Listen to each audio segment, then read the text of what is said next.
Yo, halo gengs. Lo semua pasti pernah dengar kata teori kan? Apalagi kalau lo anak kuliahan, anak skripsi, atau yang lagi berjuang di dunia riset. Tapi pertanyaannya sekarang, teori itu gunanya apa sih dalam penelitian? Emangnya penting banget gitu?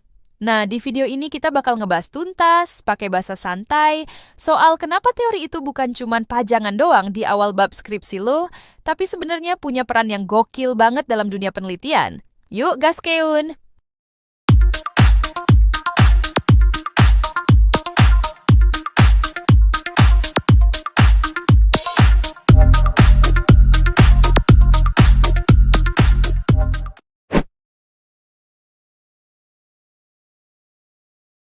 Oke, pertama-tama kita mesti ngerti dulu nih, apa itu teori? Jadi gini ya, teori itu bukan ramalan bintang atau mitos. Teori itu semacam peta buat bantu lo ngerti gimana dunia ini bekerja. Coba bayangin lo lagi jalan di kota yang belum pernah lo kunjungin. Lo bakal nyasar kalau nggak punya peta, GPS, atau minimal nanya ke orang. Nah, teori itu ibarat GPS-nya riset. Dia bantu lo nemuin arah, menjelaskan fenomena, dan ngebantu lo ngeliat pola-pola tersembunyi. Contoh gampangnya, lo pengen tahu kenapa orang bisa beli barang yang sebenarnya nggak butuh-butuh amat. Lo bisa pakai teori perilaku konsumen. Atau lo pengen tahu kenapa ada orang yang suka nunda-nunda kerjaan, lo bisa pakai teori prokrastinasi. Jadi, teori adalah alat bantu buat jelasin kenapa dan gimana sesuatu itu bisa kejadian. Keren kan?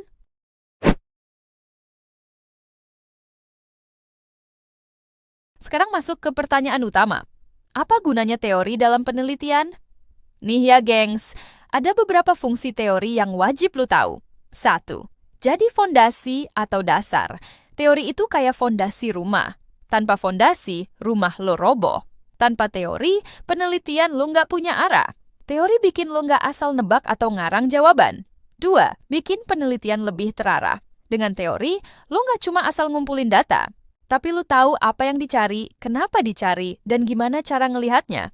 Ibarat lo mancing, teori itu yang nunjukin spot-spot yang banyak ikannya. 3. Bantu ngebentuk hipotesis.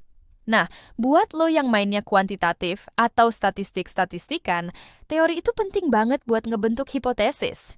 Hipotesis itu dugaan awal lo dan teori yang bantu lo nyusunnya biar nggak ngawur. 4. Ngebantu nginterpretasi data. Kadang data bisa banyak banget dan bikin pusing, tapi teori bisa bantu lo ngebaca data dengan lebih tajam. Jadi lo nggak cuma tahu apa yang terjadi, tapi juga kenapa itu bisa terjadi. 5.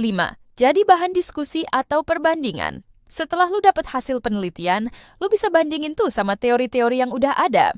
Apakah hasil lo ngedukung teori itu atau malah bertentangan? Nah, di situ letak diskusi ilmiahnya. Seru banget kayak debat intelektual.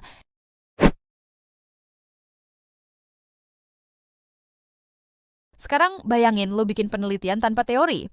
Wih, itu ibarat lo masak tanpa resep atau naik motor tanpa tahu arah. Bisa sih, tapi kemungkinan besar hasilnya amburadul. Mungkin lo bakal asal cari data, nggak jelas apa tujuannya, dan akhirnya nggak nyambung antara masalah, metode, dan kesimpulan. Tanpa teori, lo juga susah banget buat masuk ke ranah akademik yang serius. Soalnya peneliti yang lain nggak ngerti lo ngomongin apa, karena lo nggak pakai bahasa ilmiah yang umum dipakai. Teori itu kayak bahasa universal buat para peneliti di seluruh dunia.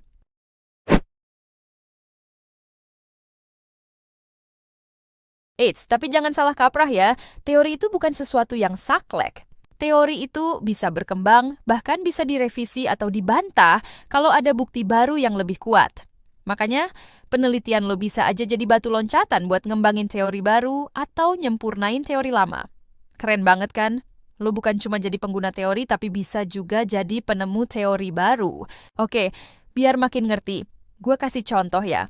Misalnya lu lagi neliti soal kenapa mahasiswa suka ngeluh, tapi tetap nggak berubah kebiasaannya.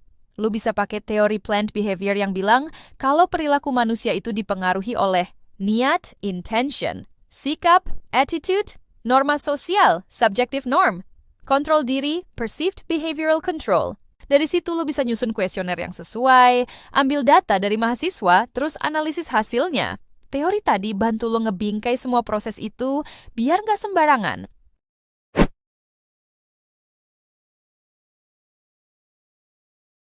Nah, buat lo yang lagi bingung milih teori buat skripsi atau tesis, ini beberapa tips dari gua.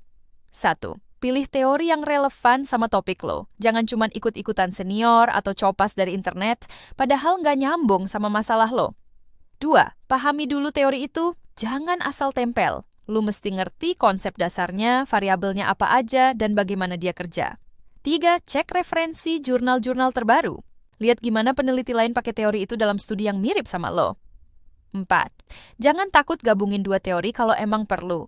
Tapi, ya harus logis dan bisa dijelasin, jangan asal nyampur ya, gengs.